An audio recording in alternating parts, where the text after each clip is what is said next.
to them. Good morning, online people. Good morning. There's a room full of people here, just so you know. I know you can't see them, but a large room full. So just want to say a little word about Coastal Rivers Conservation Trust. I'm not sure how many of you are familiar with our organization. We're a land trust that also has a robust education program.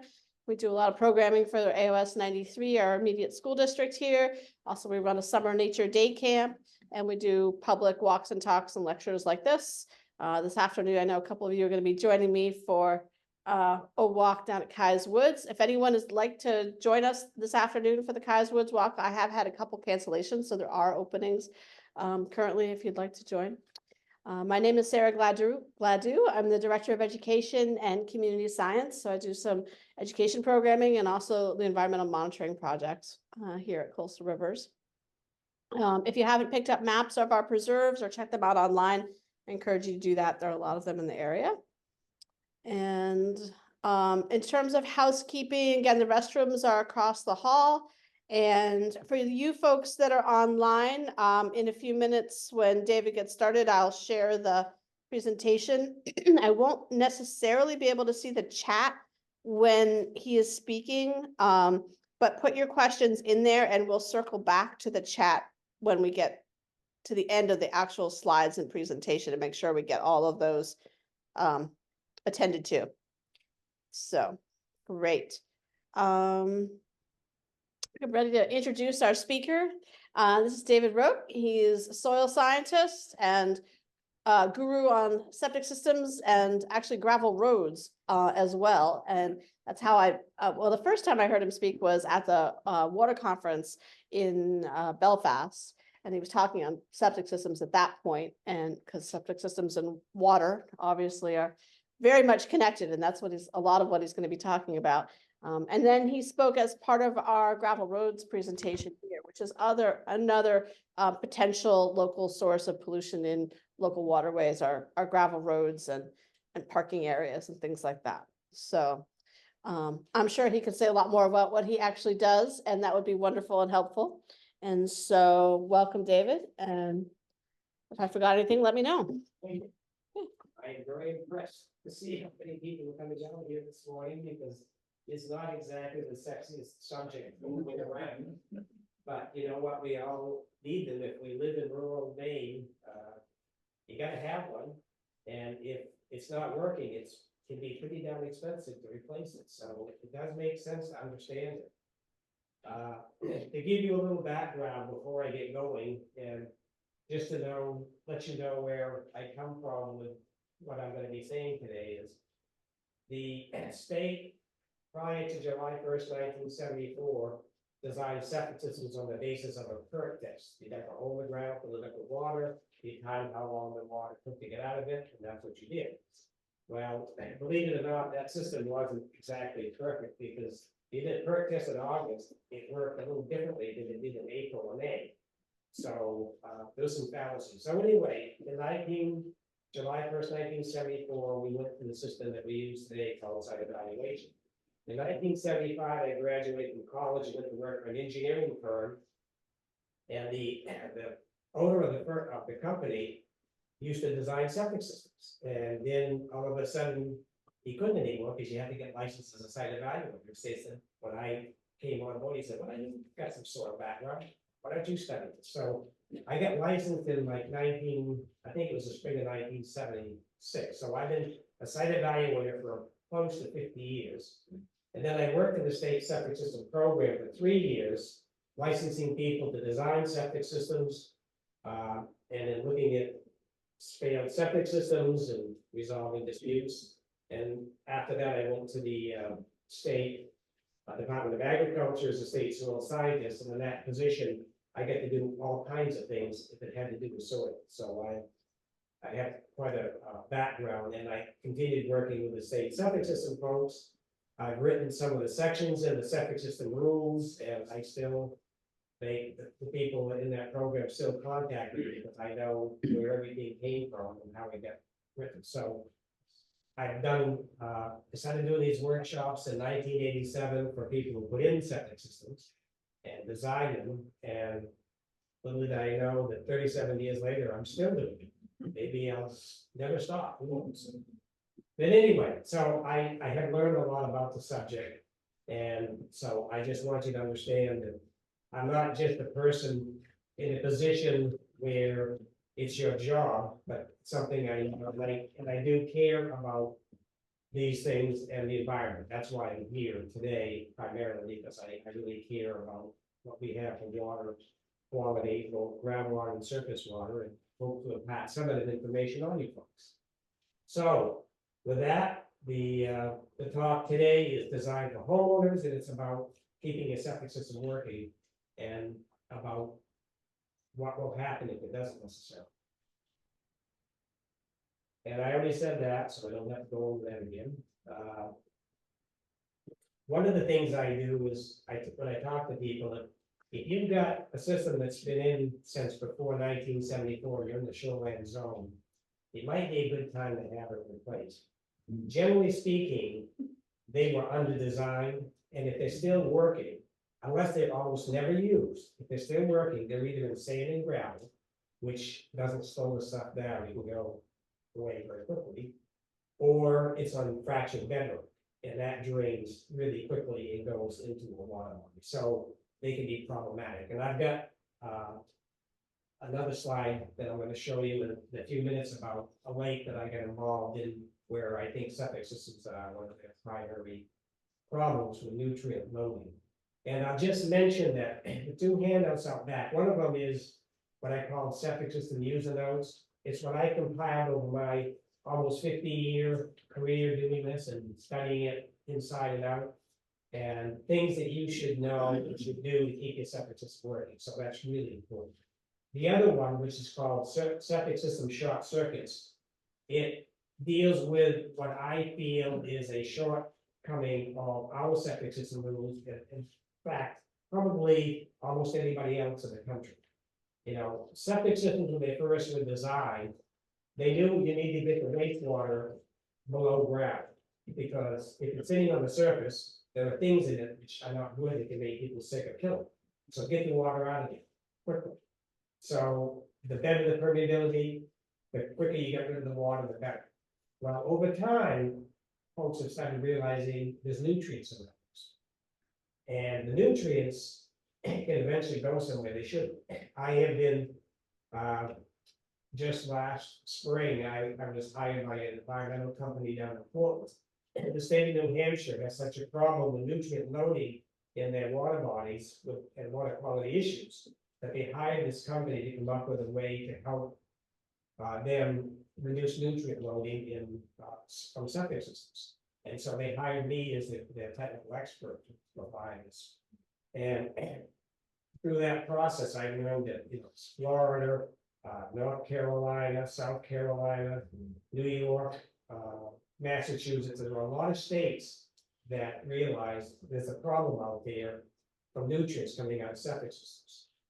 And see the next slide. I think I talked about this. Okay, next one. As I said, why are septic systems a problem potentially? Well, things like this. Next. And next one. How would you like to have that running around inside you? Next. You know, these sort of things are cropping up in these other states. Next slide. So the reason why the septic system regulation is handled by the State Department of Health and Human Services is because of the health issues. That's why it is not Department of Environmental Protection. You know, they deal with the environment, human services deal with health issues. Next. So when septic systems were first designed, you know, back in the good old days, you had a sink that could drain on top of the ground. Nobody cared. Not our house. Big deal. But once they got plumbing and running water in the house, now you got enough water, you got to do something. So they designed septic systems, and they thought it would be a very temporary basis because, you know, everybody's going to have a town sewer in short order. Well, eventually we learned that that's probably not going to happen. But septic systems were all designed to get rid of pathogens. And what it took me a while to understand was the main way septic systems attenuate pathogens is by the length of time it takes to go from the leach field to something else. That's why they have a 100-foot setback from water bodies and wells and other things. The time it takes for that wastewater to go that 100 feet, most of the pathogens die, they don't live with it. So therefore, there's not a problem. Well, nutrients don't die. They're there forever. And that's just becoming understood. And like I said, septic systems don't necessarily deal with nutrients the way we like them to. And so that article I put together on short circuits, and there's a system out there, and I'll talk about this a little bit more later on, where septic systems in sand and gravel or in fractured bedrock, that pretty much 100% of the nutrients discharged to waterways. And to me, that's a short circuit. It meets the septic system rules, it's not a violation of anything, but it's causing a problem. And other states have recognized. So my next goal is to work with the state of Maine and our regulators to incorporate a mechanism for treating the nutrients of the septic system, not just the pathogens. That's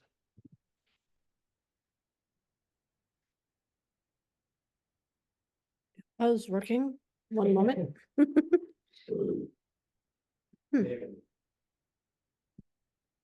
New Hampshire, by the way, is figures that at least 30% of the nutrient loading in their lakes and ponds in the ocean are coming from septic systems. And I can tell you from what I know, it isn't equal. It isn't like any septic system in the shoreline zone is an equal contributor. It has a lot to do with soil conditions. Next. One of the problems that can happen with nutrients that go out into water bodies. There was when I first came on board as a state soil scientist, we went down to Rocque. And we were looking at a cove bay where all the clams died because of algae, because of nutrients in the water. You know, algae will give off oxygen during the day, so everybody's happy, but at night they breathe and they don't give off oxygen. So you had a high tide that sat there for a while at night, and all the oxygen was consumed and plants died. So nutrients can be a significant problem. Next. Also, in lakes and ponds and in rivers, you can get things like this, which is algae. Next slide. And this one here is amazing. This is a boat ride in George's Pond in the town of Franklin, Maine.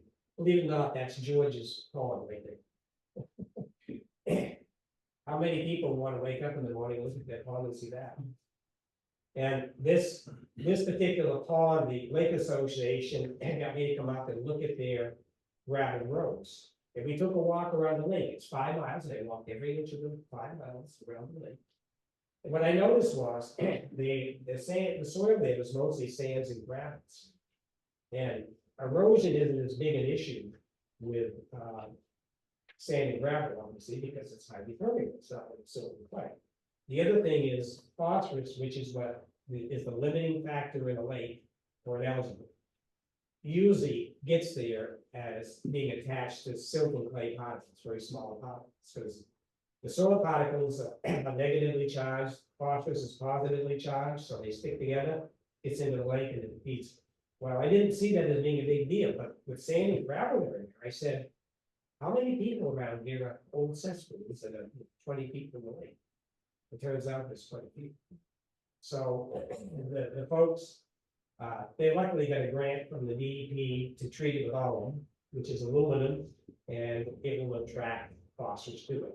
So what it does is it gets rid of the excess phosphorus, coats the bottom of the pond with this crust, and then the lake clears up for a little while, unless you have nutrients keep coming in, and it's going to happen.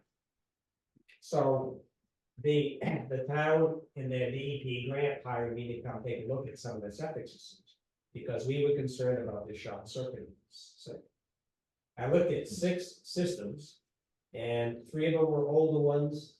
And as you can imagine, all 3 were not working.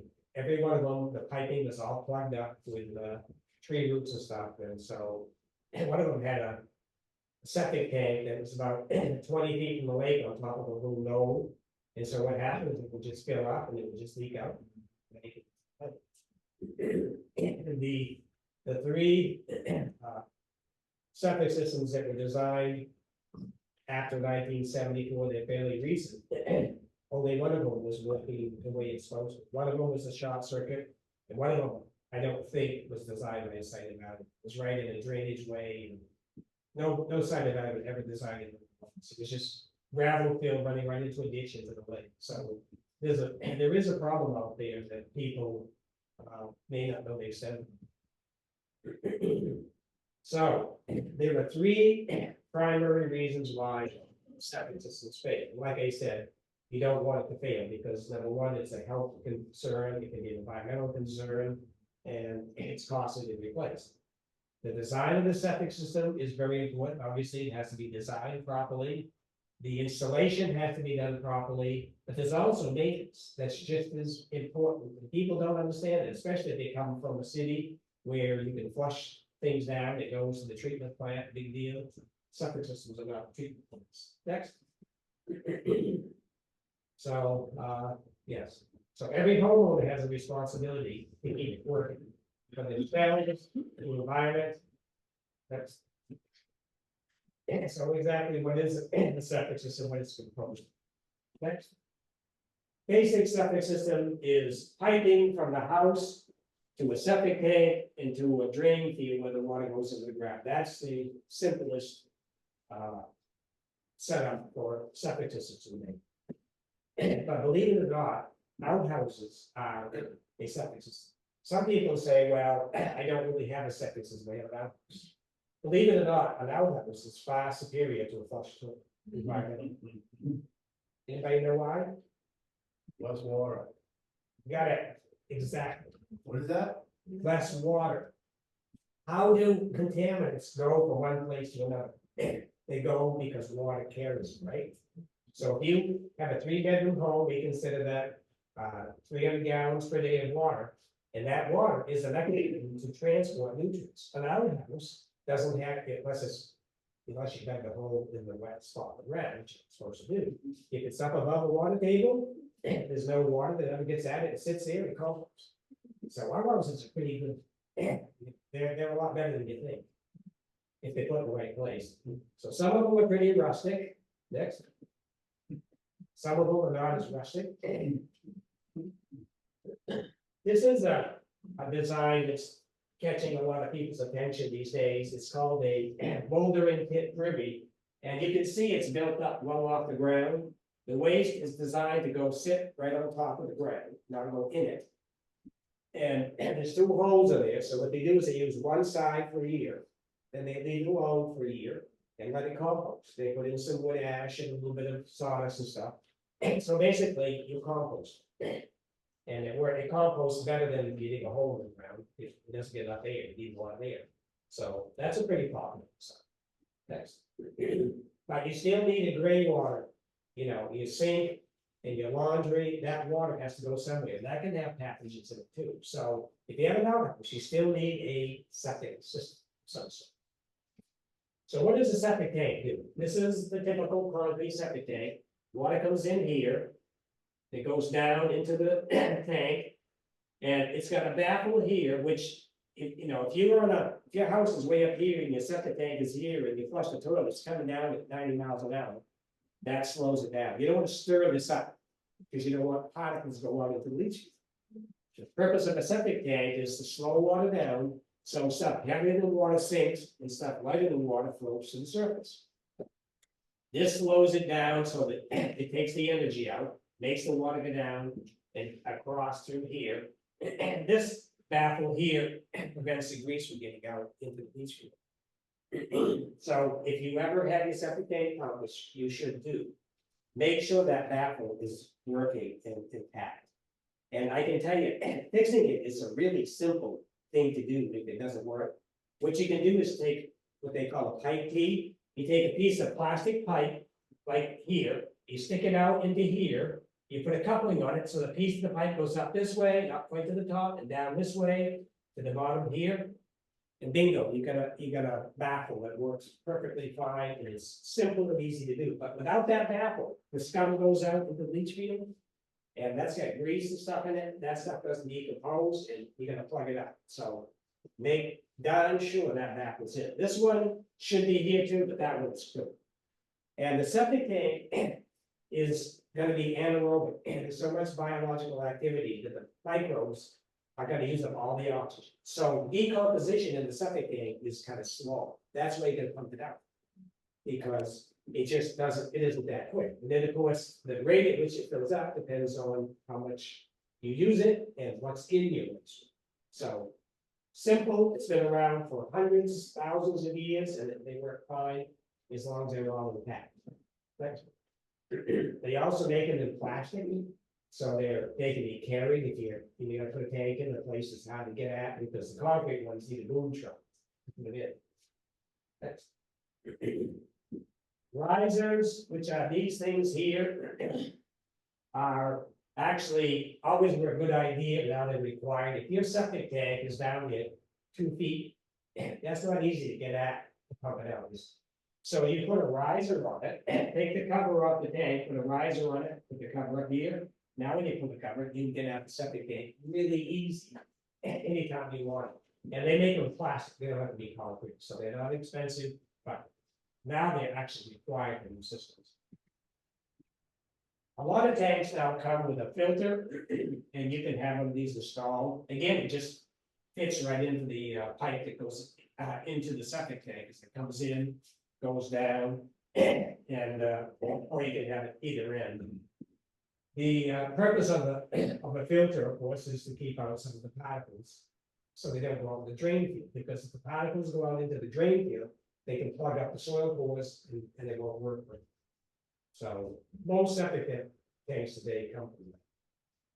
My personal opinion is, if somebody knows what the septic tank and the septic system is and doesn't abuse it, you don't really need one. But if you rent it out, or you have a whole bunch of kids, something of that nature, maybe it's a good idea, because it gets abused and it's a little bit extra protection.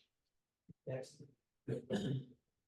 Most septic systems have distribution boxes where water comes in from the septic tank, and then you have lines going out into your drain field, so you can use multiple trenches or whatever you get the drain field reasonably at the same time, so it all doesn't go to one spot. Next. A lot of septic systems today are made out of what we call proprietary devices, like concrete chambers and some other things I'll show you pictures of in a minute. If you're gonna dig down into the leach field to look at it, it's pretty hard to dig through a concrete chamber. And if I dig up the distribution box and it looks like that, I know what's going on in the leach field. It's plugged full of stuff. And it's probably had it. Next. And then just to show you that sometimes you have a pump on your septic system because your house is lower in elevation than the drain field. And so if you pump it up, it's coming up with a lot of energy. They make them with a little bit of a concrete baffle to slow the energy down, so then the water will go out equally. Otherwise, it shoots across the distribution box and goes out one of the pipes. That's and a lot of septic tanks today come with a little pump chamber in it. So if you need to have a pump, it used to be that they put in separate pump chambers at the end of the septic tank, which you can do if you have a septic system that fails and you're going to have a new one put in. It's going to be at a higher elevation. You put in a pump chamber after the water comes out of the septic tank, and go with the pump chamber to pump. But if you need it right in the beginning and you need a new tank, they come as one unit, so it makes it a lot simpler. Next. So, how big a septic system or a drain field do you need? The size depends on those three things. First of all, the soil texture. You can probably imagine that sand doesn't need as big a leach field as clay. The amount of wastewater that you have, obviously, if you got 10 people in the house versus 2, you're going to generate more water, so you got to get rid of it. And then the other one that not everybody is aware of is the soil pore clogging. Because, I don't care how good the septic tank is, it's not gonna get rid of everything, and there's gonna be some particles that escape out into the drain field. And those particles will start clogging it up. Next slide, I think, shows what, yeah. That's a biomat. I don't know if we could shut those lights off and. maybe Yeah. See it better? Thank you. Yeah. Thanks, Matt. A biomat is comprised of particles that escape the septic tank. And then living and dead microorganism bodies that are consuming that material. And it coats the stone and the sand and so around it. That biomat is actually an important component for treating wastewater. Because those microbes are gonna use up a lot of what comes out of the septic tank if they can. But if that biomat is too thick, you won't get the water to go through. So it's really important to have, not let that biomat get too thick, and that's why you need to take care of the septic system. Some people have septic systems that have a pump, that have a vents in the drain field. The reason they did that, we don't require those anymore. And the reason for the vent was, they figured if you get a pump, you're pumping all this water up in your drain field. You gotta push the air out, right? It's gotta get rid of the air, so that the voids can now hold water. So we'll vent it. We found out over time that that's not necessary. The soil can handle it. You don't need to have vent. So very seldom do you see vents anymore.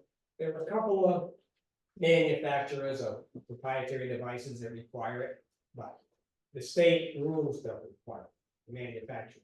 A couple. That's. So how does a site evaluator figure out when the groundwater table is in the soil? We don't do it practice. And if you don't dig the soil yet, if you do it like August, the groundwater table is not there. That's around the spring and fall. So how do you tell? Next slide. We tell by the soil color. You see that nice bright color in here? That's rusted iron. So if it's exposed to oxygen, iron rusts. That's what you get. This gray layer, which you find underneath the organic material, especially if it's softwood, the water that comes down through that organic material is so acidic, it leaches out this material. It just gets rid of everything, iron, organic matter, everything. It gets deposited right below it. And that's why you have these nice bright colors and plenty of lamps. Next slide. If, on the other hand, there's not a lot of oxygen present in the soil, then either the iron has been, which the iron in the soil is rust, which is iron oxide. So if you take the microbes, we take the oxygen away from the iron oxide because they need oxygen. There's no oxygen in the air or in the water. And when they do that, the iron can move around and disappear. So you can either have very gray colored soil because there's no iron in it, or it actually can be iron there, but it's no oxygen. I've seen soil pits done before where they put the soil on the side of the pit. You come back a couple days later, it's all rusted. It was gray when it got put there, now it's rusted because the iron was there. So if you've got gray and it's really black above it, if the organic matter can't decompose, if it's anaerobic, that's very wet. Next one. And then we can tell if you got a water table that fluctuates up and down, then you've got gray spots and you've got red spots because the iron is only going to have its oxygen removed in local places because the water table isn't there for a real long time. So we get what we call modeling. There's grayer colors and redder colors where the iron moved away from the gray color and it went over where the red color is when the oxygen hit it and it rusted. So we go from the really bright colors, which means no water table, to the really gray colors, which means it's there a lot, to this in between, and that's how we tell the seed of the ground. Okay. I always have to throw a plug in for soil erosion sediment control. You probably all know that's not a good thing to happen on your land. For one thing, you're losing valuable material, and for the second thing, it goes where it doesn't belong. If it's on a neighbor's land, they may not like it. But if it goes into a water body, as I said, it can cover important aquatic habitat, and it can provide phosphorus, which, as I said, is the limiting factor for phosphorus blooms, algae blooms, and lakes. And one thing I didn't mention, but I'll just touch upon briefly here is So if you put enough phosphorus into a lake, so that now you have an algae bloom, the sediment at the bottom of the lake has its phosphorus tied up in a chemical compound that will not let it be available to algae. So if you get an algae bloom, when the algae dies and sinks to the bottom of the lake, that algae is being decomposed by microbes. They will take the oxygen out of that crust, and which will release the phosphorus. So you can shut off the external source of phosphorus, but you can get internal cycling. They can last forever. So that's why they put the crust down again when they use all of it. That will tie it back up. And then if you got to shut off the sides coming in. So erosion is not a good thing. That's basically, you got big ground, you've all seen that, and boy, this year has been a great example of sea erosion. Next slide. Don't want water going down into wherever it's going. Next slide. And obviously, going into a lake is not a good thing either. Next slide. So, and something as simple as putting hay down on the ground. First of all, when the raindrop hits the ground, if it's bare, you get splash. So you get, if the soil is kind of firm and a raindrop hits it, it can loosen it up. And now that soil is easy to wash off with runoff. You get hay that absorbs the impact of that raindrop, and then it can't just run off easily. So hay is simple, it works. Next. Hay bale barriers work very well too, where the water comes down, goes in back of the hay bales, and it can go through the hay bales, but only slowly, so the sediment drops out. Next slide. And then silt fence, I hate silt fence, by the way. It's ugly and nobody ever takes it out. But anyway, it works. So that just shows you that you can do it if you want it. Next slide. But you gotta put it in the right places. This came from a wind farm project that I was reviewing. They didn't understand how much water there is in the mountains. Let me tell you what's water. I told them. They said, yeah. And so this slide here is just showing you, they never take that stupid stuff out. It's just even the DEP, they got a path right up by their office in Augusta that I go by. And it's been there for like 20 years, and some fence is still there. They didn't even need to be there. That's just showing you sometimes they use silt fence and hay bales together. Next. This is the material that I really like. Erosion control mulch, stump grindings. It's elongated fibers. It's not wood chips. You can't confuse it. Wood chips are just sitting there on the ground and they can float. So if you get any amount of water, they float away. But stump grindings are elongated fibers and they kind of interlock so they don't go anywhere. There's a little bit of soil in it to hold it in place, and water can drain through that and filter. It's natural. If they ignore it over time, it decomposes, so it goes back to being, what it needs to be. So I really like that. But it is so popular, it's hard to find this stuff. I just got an email a couple days ago from the Maine Lakes Association folks, and when they do the lake smart evaluations, they're saying, this is what we'd like to see in places, and we can't get it. Because it's just so popular, because it works so good. And you can put it on frozen ground. Another thing I don't like about silt fence is if you're going through a piece of rocky ground that's forested, you tear that crap out of the roots. You make a mess. You make more of a problem than you do if you didn't do anything. This stuff you just set on the ground, and it just follows the ground. You don't have to dig anything up. Like I said, it decomposes. Next. And then this is how most places are stabilized once a leach field is in, is they put grass and seed down, and that's what you like to see, not bare ground. Next. Okay. Next slide. So most of our septic systems in Maine are built above the ground surface, right in the ground. At one time, people said, "Oh, I got a mound system." We don't have a mound system in Maine. We just say the bottom of the drain field has to be a certain elevation above the limiting factor, which is either bedrock, pathhead, or water. And wherever that is, we got to have a certain distance to the bottom, and then you build your leach field up. It's the same thing, whether it's in the ground or on top of it. It just Maine has a lot of shallow soils. Next. This is a system that has been around in Maine the longest, other than trenches.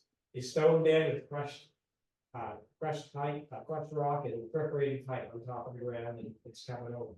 Next. Believe it or not, Maine a few years ago allowed the use of chip tires instead in place of stone. They consider tires hazardous material, and it has to be handled, separately and disposed of, but they let that happen. I don't know how. I shake my head sometimes. I wouldn't do it, anybody, you can do it. So, back around the late, probably in the late eighties, we started getting these different kinds of devices that you could use in the place of crushed rock and perforated pipe. Concrete chambers have been around for a long time. They were the first that we called pipe device. But actually, the old trench system, they were inverted V-notch plank systems. Some of you may have heard about two planks together like this with a cross member. That actually was a proprietary device. And now, when you think about it, water that comes out of the leach field has to go into the ground, right? And people generally generate water mostly in the morning when everybody gets up and gets ready to go to work and school. And then they come home at the end of the day. They don't generate water equally over the entire day. So if everybody comes and just uses all kinds of water, it has to go somewhere. So the reason, the purpose of the crushed rock and the crushed rock leach field, 50% of the volume of that crushed rock is void space. 50% is rock, 50% is void space. That's what it's for. The void space holds the water to drain into the ground over time. Well, proprietary devices don't have solid stuff. They can have just openings. So they can be installed in a smaller footprint because they can hold the water in a smaller area. So people like them because they take up less room and they can be used in what's called serial distribution. A stone bed has to be low because if you put water in a stone anywhere, it will go where if it's fit, it will go anywhere. But if you use serial distribution, it means you can put a trench, then you go down the slope with another trench, down the slope with another trench. Now you can follow the slope of the land and you don't have this humongous ski jump. So they fit better on people's property, so they really like them. And they use less fill material, and if the contractor doesn't have his own source of gravel, they can be used for lower cost. And we also have some today that remove the particles from the septic tank, and so it's clean and water. So therefore, they take up a smaller footprint. Because remember, the size of the disposal field is the soil texture, the amount of water you generate, and how much particles escape the septic tank. So if you get rid of some of the particles, now you can put it in a smaller area. Next slide. Next slide. So that's concrete chambers, which have been around since probably the early 1970s. They take up less space and they can be designed so that you can drive them. They're used a lot in people's parking lots and things. Next slide. These are plastic chambers that came out in the late 80s. They're obviously a lot smaller, a lot lighter. And the way they work is the leachate from the septic tank comes out and it goes into this row of chambers. They have little slots on the sides and water can go up the sides as well as the bottom. So it goes in here. If this fills up because it can't handle all the water, it goes out this pipe into the next row. And then this row does the same thing. If it gets used up, then it goes down to this row. It goes down to the bottom. So you only use as much of it as you need, but you can see it takes a lot less space because it can be put on the sides. These are very popular. People like that very much, and they cost a lot less than concrete chambers. And you can get them. Many of these products can be purchased that are H20 loading ready, which means you can drive them. And one of the ways they do that is it isn't so much stronger material. They require more fill on top. Because if you don't want to fill on top, there's less pressure on the top. Next slide. This thing is called an algae injury, and it is a very bizarre looking thing. And what it is it's like if you took egg cartons, the bottom part of the egg carton up the top, and the little bumps that stick out, you have them touching each other like this, and you put some fabric down in between them. That's what it looks like. It's bound together. And what happens on this pipe will sit on top of this right here. These are the little bumps that stick out, and this fabric in here. So when they sit on the ground, they're, a foot high about. When water comes out of the pipe and it drains down, the particles collect on that fabric before they hit the ground. So by the time the water hits the ground, there's no particles. In a stone bed, all the particles go down, they hit the soil surface, and they can plug up that soil pores, making it slow for the water to get in. And because once they start plugging it up, water ponds on that surface, and it becomes anaerobic, so it doesn't really decompose, it just stays there. These products, the particles cling to the side, then when the water drains down, air can hit the sides, and air will cause that organic material to decompose.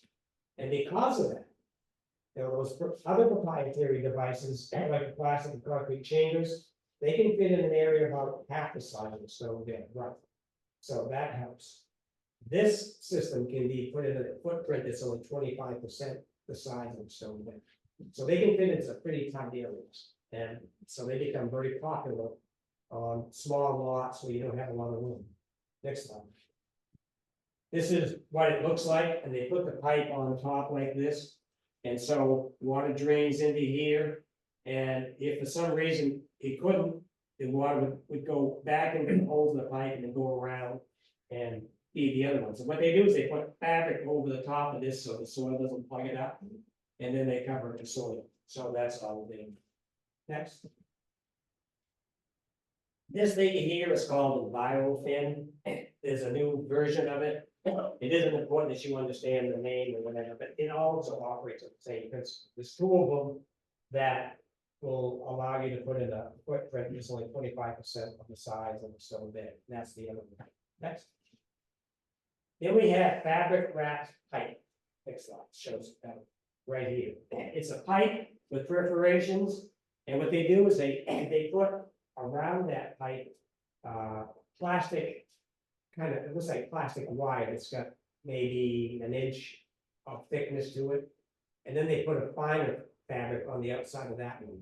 So what happens is particles that come out of that wastewater, they collect on that wire-like material and get decomposed, and then the water has to go through that filter fabric on the outside before it goes into the soil. So they also take care of most of the particles that come out of their septic tank, so they can have smaller too. Next slide. And that's showing it in serial distribution. It can be put on a pretty steep slope, not a big bump. This one here is kind of unique in that it's a pipe, and instead of putting it stone around it like you would in a trench, those- so it's like it comes with its own stone, doesn't weigh it practically, but that's all it is. It's pipe and stone, only man-made plastic stone. Next. Okay, next I'm going to talk a little bit about what we call advanced treatment septic system units. We call them ATUs. Next slide. And they are kind of like a little packaged treatment plant, like if you live in a town that's got a sewer treatment plant, they do the same kinds of things that the big plants do, but it's a lot simpler process. There are a few that just add air, because like I said, if you add air into a septic tank or a disposal field, you can decompose a lot of the organic matter, much more than you would otherwise, because there's not enough air. Next. They can, the reducing the DOD5 and TSS, biological oxygen demand and suspended solids. It's basically telling you that's the particulates, that's the organic matter. So they can reduce that very significantly. They can also reduce bacteria. They can get rid of nitrogen, but unfortunately, we don't have any of this in the United States yet that will reduce phosphorus. So if you're on a lake or pond, there's a problem. I did attend the Maine Association of Site Evaluators annual meeting the 27th of February, and I've been pounding on the vendors that come to these workshops to say we need phosphorus removal. And one of the vendors, Fuji Clean, said that they're going to be coming out next year with one that will get a permit to remove both phosphorus and nitrogen. Next. And the price of these things are going down all the time, because as you can imagine, as more people come into the market and more systems are bought, they can become much more reasonable. There's a couple out there that are what we call tertiary treatment. It's basically, you can supposedly drink it. In fact, one of them, the Worcester system will actually take a sample of water and drink it from what comes out of the system. I don't know if I would do that. Next. So, this is what the typical package treatment plant is a septic tank, 1,000-gallon septic tank. And what they do is they take the wastewater and they spray it over these bags that have little beads or something in it. And when they spray it down over those, some of the material clings to it. Now air can get at it and decompose it. So they actually can remove a lot of the particulates. There's a place called McMahon Island off the coast of Georgetown. Some of you may have heard of the island. They had a real problem down there with septic systems. They were pretty much just directly discharging it into the ocean. And they didn't have their own system. They had a few passes of all kinds of ships. So they would be going to be required to put in regular septic systems. And it was going to be incredibly expensive because they had to do roads and have to barge on gravel. One of these first units that was approved in the state, back, I think it was the first, called septic tank. They went in there and put these devices down. They could put them on the porches and stuff, so they didn't look like much. And then they discharged out onto drip hoses in flower gardens and stuff. And people just absolutely loved them, saving a ton of money. The other thing was, at the end of the summer, because these were all summer places, this could be run for a couple of weeks after everybody left and stir up the septic tank sludge and decompose it, so they didn't have the tanks pumped. Because getting out there with a large pump was it worked very well.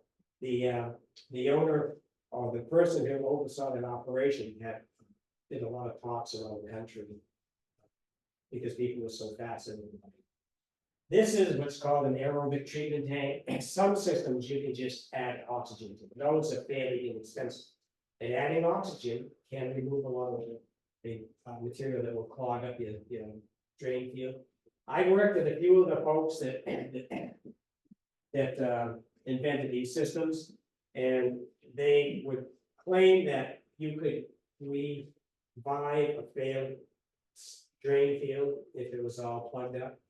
And in reality, if the drain field was installed into the groundwater table, adding wastewater that has oxygen in it won't do anything because the wastewater can't go anywhere because it's full of water, or if it's stuck on top of a high tank. But if a drain field failed because it was abused, maybe the bathroom went, or maybe too many people used it. If it failed because it was abused, then adding oxygen can decompose that biomass over time and make that system work again. So that's just something to think of. Next. Okay, a lot of these advanced treatment units are pretty complex. And some of the more complex ones, especially the tertiary treatment ones, you really need to have a contract with somebody to maintain them. So not everybody knows how to do it.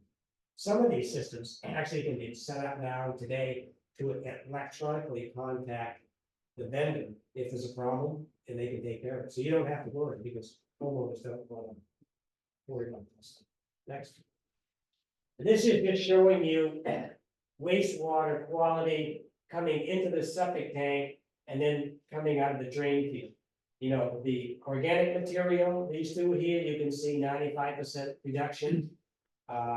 Nitrogen, that's 90% reduction, and even coliform bacteria, a lot of those can be removed. And they don't have anything down there for viruses because they don't remove viruses. But anyway, it makes water quality far superior.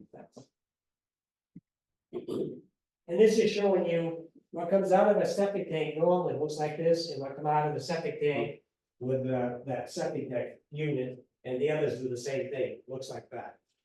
That can be deceiving because they still have nutrients in it. It won't show up. But the particulates which cloud it up, so next.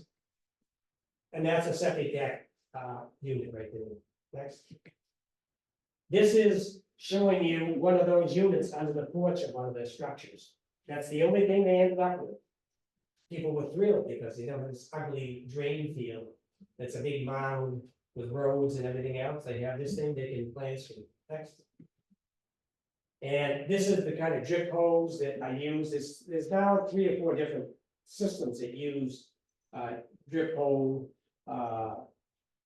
type way to get rid of the wastewater. Some of these actually can be put on top of the ground and not put in the ground. Most of them get put in the ground. Next. And the septic tank one, you can put it on, here's a ground surface. You got a little bit of organic duct, and you can put bark mulch over the top, and the water just goes down and spreads out, and that's all you need to do. So, and these can weave between trees, you know. Regular drain fields go straight out, even serial distribution, they gotta go straight. But these things can go uphill, around, and stuff, because they usually have a pump, and the pump can be designed to force the water out wherever it goes. So they can avoid taking down trees, and the one down on McMahon Island used ultraviolet to sterilize the water before discharge to make sure there were no viruses in it. And ultraviolet only works if it's not full of organic material, so it's gotta be pretty clean water. And the other concern was about freezing, because, you know, septic systems, the typical septic system doesn't freeze if it's used because there's biologic activity that generates heat, and we have snow. These things, they come out fairly clean water, don't have biologic activity. And that's, so what they do, if you're gonna use it year round, is they make this a lot thicker, like a foot thick, to provide insulation, because there's nothing else there. Next. That's a drip hose system that's gonna be installed underground, and you can see these are the header pipes, and these are all the feeder lines going out. Next. And that's one that was put in on McMahon Island, and you can't hardly see it, it's just, that's where the drip hose is going down through there. Next. And this is one of the, on McMahon Island, this is where one of the, some of the drip hoses went. They had wonderful flowers, they didn't have to water them, they didn't have to fertilize them. And like I said, they use ultraviolet to kill the pathogens, so, you know, they, like I said, they were happy. Next. Okay. I already mentioned that, so we know about the phosphorus. Next. And I did mention something about phosphorus being a concern in lake watersheds and lakes and ponds. And as I said, my handout there on short circuiting is to alert people to understand where the problem may be the worst. In fine textured soil, phosphorus that discharges from a drain field is probably going to get tied up by the soil particles that have certain plant. And then plants and microbes are going to start using it. So they're not as big a problem if the leach field works. It's not failing. But in sand and gravel or bedrock fractures, there's nothing there. There's no silt and clay. And the other thing is, you know, if you got plants growing on the site, the roots are all in the topsoil of the sand and gravel. They're not down in the sand and gravel. There's nothing there. There's no food. There's no water.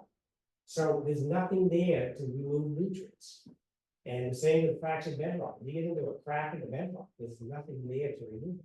So that document I put together is to let people have an understanding about what may be happening on different property. And if anybody wants to know what soil type they have on their property, there are published soil surveys that used to be the Soil Conservation Service put together. Now it's the Natural Resources Conservation Service.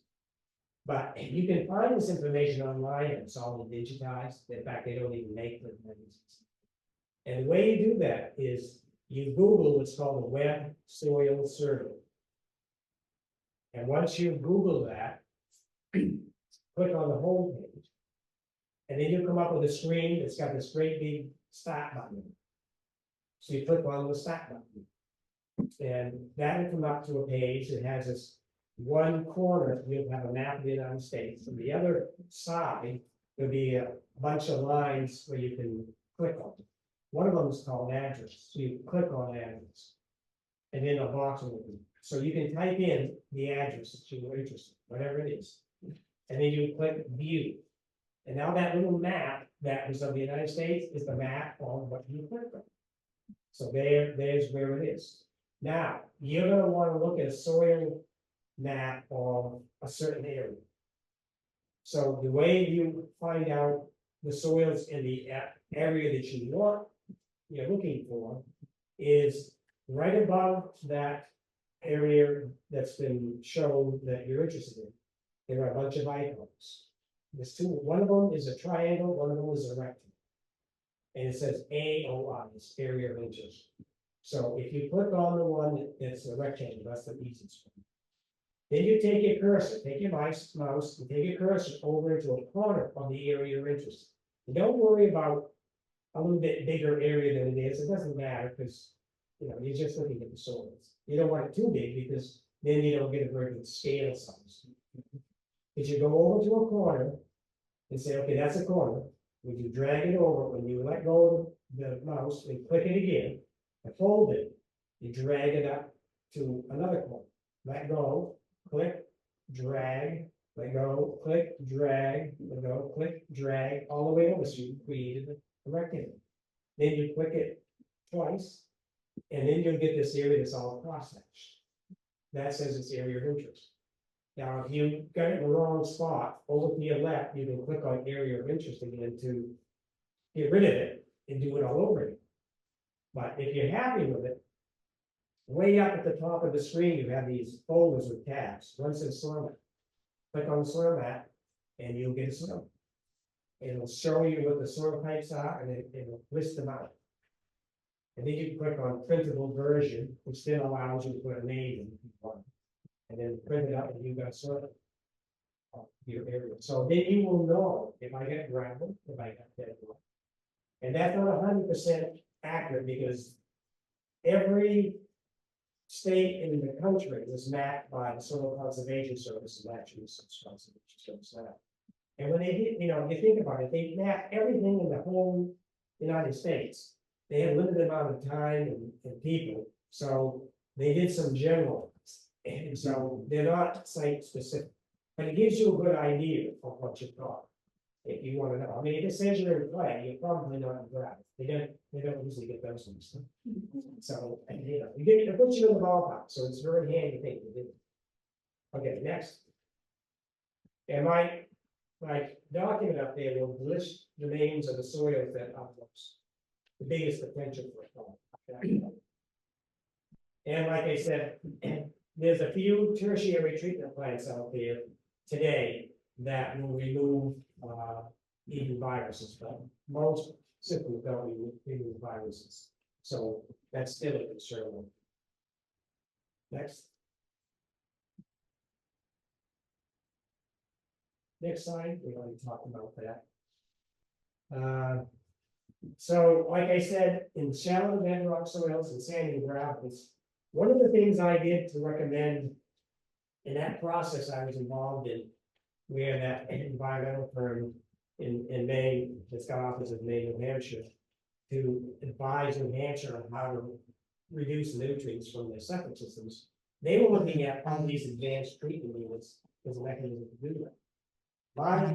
I've always had two principles that I've worked at throughout my life. One of them is to keep it simple, stupid, and you let Mother Nature, or if you can do something without a whole bunch of doing stuff yourself, that's better than if you've got to do a whole bunch of stuff to make something work, because people don't do that. So all of our sand and gravel soils have topsoil. When the glacier first melted in Maine, and we had all this flowing water, what's gravel today was a flowing river. That's no, once a glacier melted, it's no longer a river. So when you think about it, flowing water that's moving fast, only heavy stuff can drop out of suspension, the sand and gravel. Well, after the glaciers melted, it took a long time to vegetate those things. We had a lot of wind, so we had a lot of wind blowing material, So all of our sand and gravel have a layer on top of it. That's topsoil. It's usually defined as sand and silt. So if you got a foot of topsoil, and you put your leach field on top of that topsoil, now you filter the waste. That's where all the plant roots are, that's where all the microbes are. It's got capillary pores, so water will go sideways before it'll drip down into the ground. You get really good treatment. And so you put a system on top of the ground, it means more of a bump. And it's gonna be bigger because going through that material is slower than going through sand and gravel. But you don't have to do anything. If you get an advanced treatment with it, it might cost you $20,000 or 15, and then you gotta keep having it maintained forever. And it requires power. These things, don't. So I advocated strongly for that. And the other thing is, if you got shallow bedrock soil, if it's not very deep, sometimes a contractor going in to put in your drain field will get rid of all the tree roots or whatever else, and then scrape right down the bed. Then they put gravel on top of the bedrock. And then they put the leach field on top of that, while it's just going through gravel, somewhere into the fractures. So I advocate be very, very careful and don't take all that topsoil in. Leave some of that topsoil in to provide treatment. Then you don't have a short circuit. And even an inch will prevent that from short circuit, because water can't go through that very fast. So in this area. Next slide. Okay, one of the most common categories of septic system failures. The first one is a mechanical one, which is like a plug pipe. Then there's what I call hydraulic failures, and then the short circuits I just described. Next. A plug or a crushed pipe is, generally speaking, not an environmental threat. It's usually repaired very quickly because people don't like that. Next slide. If you've got that going on in your house, I bet you're gonna fix it. Next slide. Hydraulic failure is the one that's the most common. By hydraulic, I just mean the water can't get into the ground. Okay, the ground can't absorb. And there are several reasons why it can't happen, but that can be a problem. If your drain field is out in the edge of the woods or something, and you don't see it every day, if the water comes to the surface, it just runs off, you may not even know. Some people don't care. Next slide. So the reasons for hydraulic failure can be design, and it can be from, like I said, insulation to maintenance. Next slide. And like I said, if you got a hydraulic failure, if it's out of sight, out of mind, people may ignore it. If it's in your front lawn and your dog rolls in it, you're probably gonna fix it. Next slide. The design and installation of drain fields was a problem back in the early days. When they went from perk test to site evaluation, there weren't a lot of people trained to do that. And so there were a lot of people that were given a license that probably shouldn't have been. And I remember those are some pretty rough days. But today we have the Maine Association of Site Evaluators. They just had their 40th anniversary, and the workshop this year was on this history. There's a very good training program for site evaluators, so they really are getting good training as well. You don't have a problem with design usually. Installation, I started workshops in 1987 because you don't license. You license people to put in the design systems. You license people to inspect them, but the people put it in, there's no license. So there's a voluntary certification, and I started that in 1987. So basically, design and installation are pretty good now. So that leaves us back to education for homeowners that don't understand. Next slide. Okay, next slide. I just said that. Next slide. Yeah. Maintaining a septic system, as I said in the beginning, isn't just important for the environment because it may or may not be impacted. It's very important for you because if you get a failing septic system, by law, it has to be replaced, and that can be very expensive, not very attractive. So that's why I say I got the septic system user notes out back there. That's almost 50 years of experience. Look it over, and when you're having trouble falling asleep some night, take it to bed. I guarantee you'll fall asleep. Next slide. Okay, I told you about that biomap, which is very, very important it's a treatment mechanism, it'll drain, through. That's where a lot of treatment occurs. If it gets too thick, it'll fail. Next slide. There's that biomat I showed you earlier, next slide. But if that biomat gets too thick on top of the ground, you can't get water through it. At least it's okay. If it failed because the biomat's too thick, like I said, you might be able to rejuvenate. Next slide. This is inside plastic chamber, and you can see all the scum and stuff on the ground. There's no way that can work. That happens, you're in serious trouble. Next slide. And if it looks like that out front of your house, you probably fix it. If it's in the woods, you may not fix it because you may not see it and you may not care. Next slide. I talked about the short circuits. Next slide. Highest probability of that happening, the systems that were put in before 1974 when site evaluation first started. In 1995, I was able to get into the septic system rule that if your soil texture is coarser than what we use for backfill material around septic systems, it has to have some fine material in it to provide some treatment, that you have to put that in around the leach field for protection. I don't know how often it's done, but anyway, it's in the rules. Next slide. So fractured bedrock, you can see how water can just get down through the cracks very easily. Next slide. Sand and gravel can do the same thing. It doesn't slow down the water. There's no plant roots. There's nothing in there. Next slide. Dye testing, unfortunately, only works with straight pipes. If somebody got a straight pipe coming out, you'll find it. They go through any soil, dye does not work. It gets, I don't know where it goes, but it does not. Next slide. I give you a little story of a couple of sites that I got involved in with failing septic systems. One of them was up in Fort Fairfield. This was back in maybe the 90s, probably, maybe early 2000s. I know most of you folks like me have been around for a few years. We had late blight outbreak that hit the state of Maine a number of years ago, and it wiped out everybody's tomato plants. And it wiped out the potatoes in Richmond County. And there's a lot of potatoes in Richmond County. They didn't, whoops. Sorry. They didn't have any real guidelines for disposing of whole potatoes. They had massive amounts of potatoes to get rid of. What happened would be the potatoes made it fine. You put them in your storage shed, and in a month and a half, they just turned to look much. And you ever smelled a lot of potato? Try tons of raw potatoes. So what happened was farmers went out and dug holes and buried it. Well, there was a street in Fort Fairfield that had a whole bunch of septic systems. That not septic systems, a whole bunch of wells that all of a sudden all at once went bad. And somebody buried a bunch of potatoes, they said nearby, and that was the problem. So all the newspapers, the television, everything blamed the farm. DEP moved.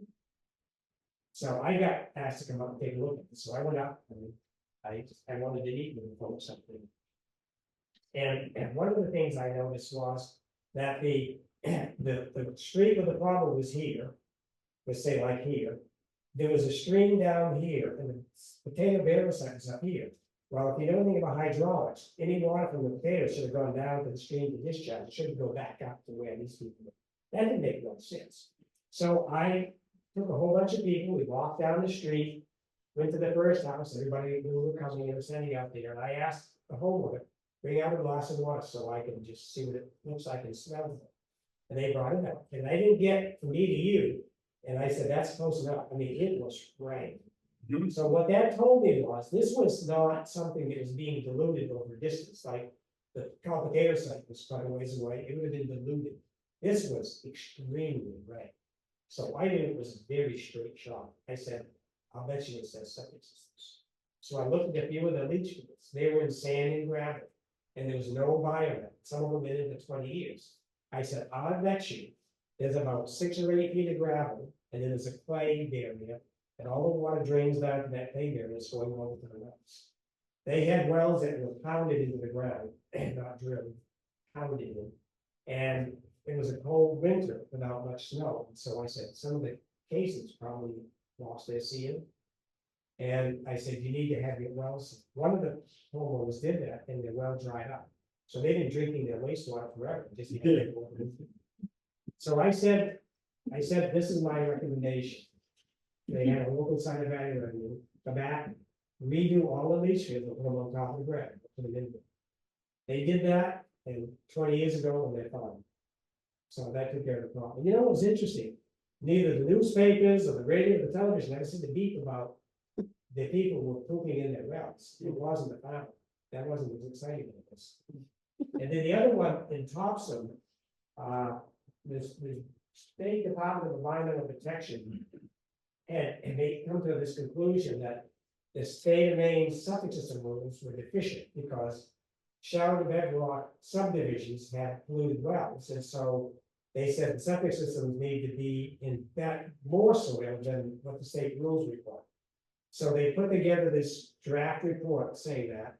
They sent it to me because they knew of me and said, would you look at this and tell me what you think? I said, okay, well, the first thing I want to do is take me to a subdivision or two where you get a problem. So they said, okay, so they took me there. And they said, this well here is going to be a problem. I said, okay. I looked around and said, where is the nearest leach field that's uphill of the second well is polluted? And in every case I looked at, when they put in the leach field, the stone from the drain, it was sitting on fractured granite bedrock. So it was just going right down into the cracks, feeding into the well. And I said, so far, everything I've seen today is not a problem with the septic system rules. They require 2 feet of soil above bedrock. It's because somebody either designed it or installed it wrong. They shouldn't have respected it either. I didn't look into who did what. But every one of those were fixed and everything went back to normal, so the rules were not deemed to be a problem. So I'm just telling you that there is a connection between septic systems and how wastewater goes and gets to places it doesn't belong. Next slide. Okay, now we're gonna go over some of the maintenance items.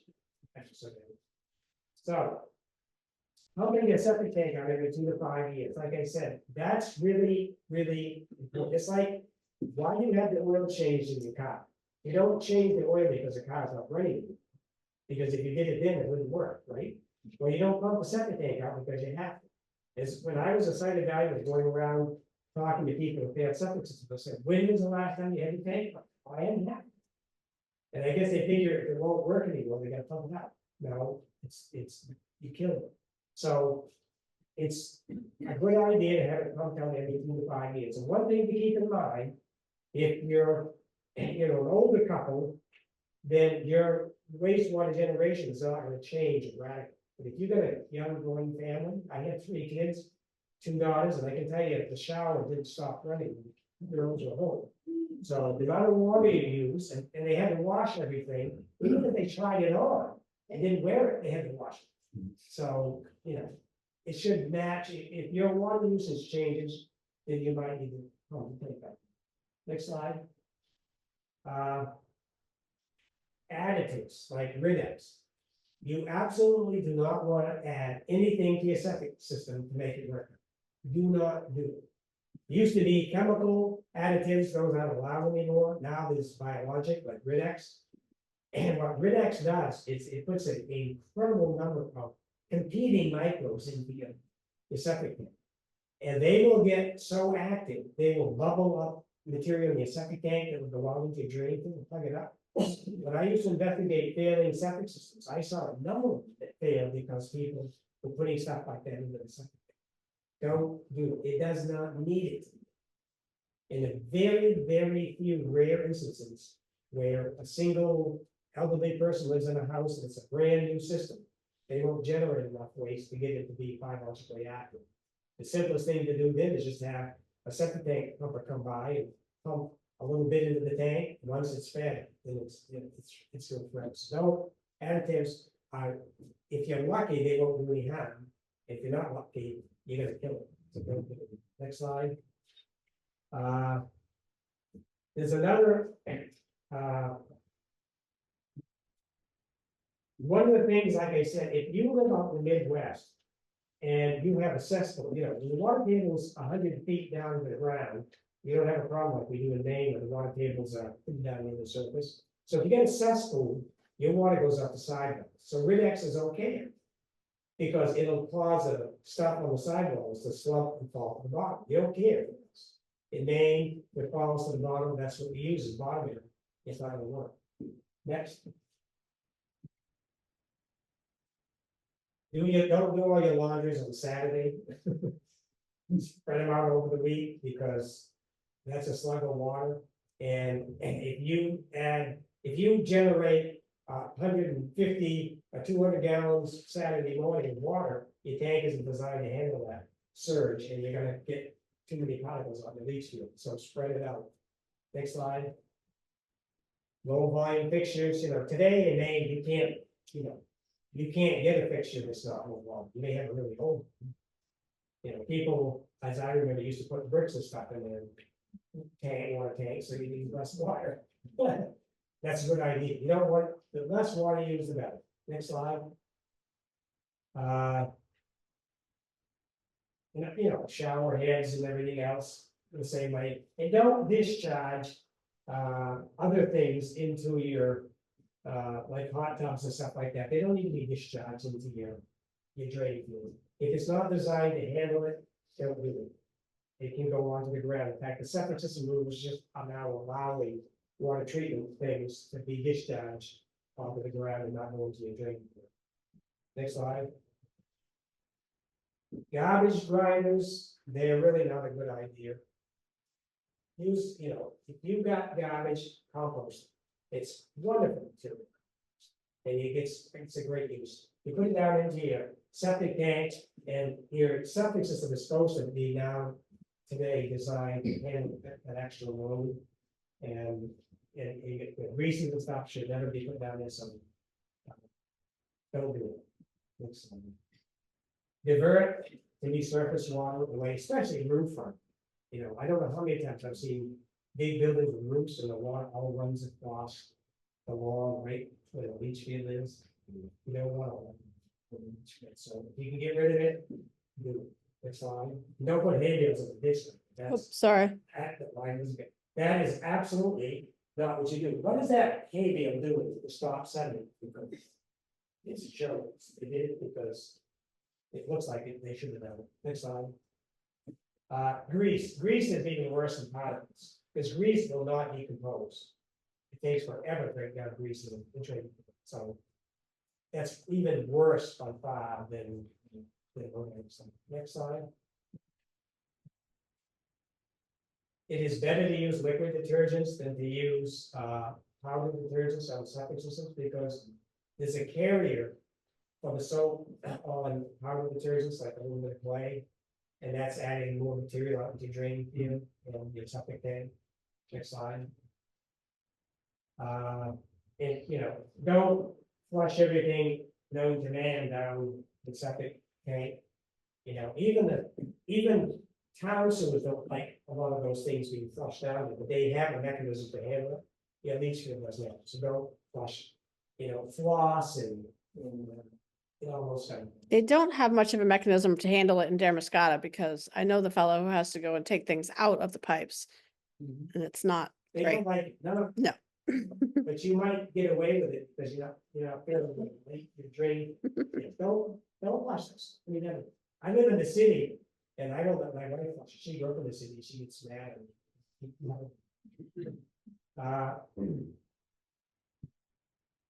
You got to be careful about some of the chemicals that you put down into your drain field. You're not supposed to put any things down like paints and all that kind of stuff. Don't do it. But if you're gonna use bleach and other disinfectants, it's okay to use them, just don't get carried away. Because you have a living biological system out there, the tank and the drain, don't kill it. Next slide. Drain cleaners are not good because they're very toxic. And that's why that septic system user has a couple of formulas for unclogging a drain that are not toxic. They take a little bit longer, but they do. Next slide. You don't want to drive over your drain field unless it's been designed for that purpose, because you can crush or compact the soil so we can absorb. Next slide. And planting things. You don't want things that are gonna have roots and get down in your drain and plug it up. So anything woody shouldn't be there. You can grow herbaceous stuff. And I tell people don't grow vegetables in the drain field because the roots can suck up viruses and you might be eating things you don't want. Next slide. That came from a pipe of the drain field, and you think that got plenty of roots? Like I said, the three I looked at on George's Pond and down in Franklin, they were like that. By the way, Franklin is halfway between Ellsworth and Cherryfield if you go through the town woods. Next slide. So, you know, wildflowers, that's a great thing to put on, or lawns, or grass. Next slide. So what should you do if your septic system fails and, you know, if the wastewater backs up to your home and you got effluent on the ground surface, the pump runs all the time. Next slide. And the easiest things to do are to call the person who designed the system, if you know who they are. They will be able to inspect it and tell you what's going on. You can call a local plumbing inspector and he'll probably refer you to the site evaluator or the guy who installed it. And you can also call the state septic system program, but my recommendation is either the site evaluator or the installer to look at. Next slide. Seldom is the problem of surfacing effluent because they didn't put enough fill on the side of the leach field. That's almost never the case. It is once in a while, but it's really not the problem. You can't just put a bunch of fill on it and fix it. Next slide. Okay, and there is a system from Europe. Some people may have heard of it. What TerraLift does is it comes in and it puts these pipes in the ground and it pushes out under extreme pressure air that will open up cracks in the ground and they put little beads in so the cracks will open. And that will cause the leach field that's plugged up to drain water really quickly. But if you've got fractures in it, it's just like fractured bedrock. And you're putting it right straight down to the ground, it's really not a good thing. So I would say don't do that. The septic system rules, it's funny, they don't ban it, they say don't do it, we don't recommend it, but they don't ban it. And then I mentioned before, there are some systems out there that can rejuvenate a failed drain field by mostly adding oxygen to the system. All you have to do is make sure by a site evaluator that the system is failing because it was abused. And so it can be brought back. Otherwise, it's not gonna work. Next slide. At one time they recommended using hydrogen peroxide, which is a very, very rapid oxidizer. And it got rid of the biomat. But the way water goes into the ground is soil particles will clump together over time and create what's called soil structure. That's why your topsoil, if it's doing what it should, it's got good structure, that means it's got air going back and forth with water. And that's really critical for water and air to move into the ground. If the soil particles are in the void space, nothing will move through them. Well, the hydrogen peroxide bubbles and effervesces to the point where it destroys the structure. So you get rid of the organic matter, but now when you're done, you have a structure, the water can't go anywhere. It's still, so we don't recommend it. Next. Okay, final thought for the day is next slide. I don't know where I got that. Next slide. So that's who I am. I don't mind answering questions should people have them. So you fine with Thank you very much, David.